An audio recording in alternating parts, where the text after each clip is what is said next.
Usai sejak hari Minggu lalu menyebabkan banjir 1,5 meter di jalur Trans Papua dari arah Merauke ke Boven di Gul, Papua Selatan. Untuk melalui jalan ini, warga terpaksa menggunakan perahu.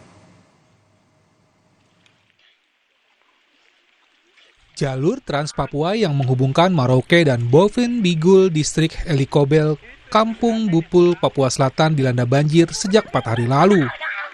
Banjir di kilometer 185 dengan dalam mencapai 1,5 meter. Hujan sejak hari Minggu lalu menyebabkan air di Kali Maro meluap dan menyebabkan banjir. Untuk melalui jalan ini, warga terpaksa menggunakan perahu kecil agar dapat menyeberangi jalur dan menggunakan jalur transportasi secara estafet. Sehingga titik terparah di kilometer 185, jalur Trans Papua dari Merauke ke Boven. Untuk sementara kurang lebih sekitar 500 meter, ini kedalaman mencapai 1,5 meter kedalaman air, di mana kita tahu bersama air yang meluap ini bersumber dari Kali Maro yang meluap akibat curah hujan yang tinggi dari sejak hari Minggu. Dan puncak hari ini tiap hari bertambah, sampai hari ini sudah mencapai 1,5 meter.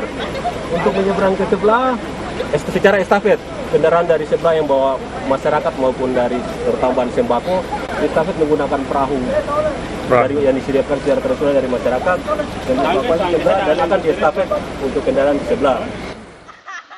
Sementara itu, saat ini pemerintah setempat dan Basarnas masih berada di lokasi banjir untuk memberikan bantuan.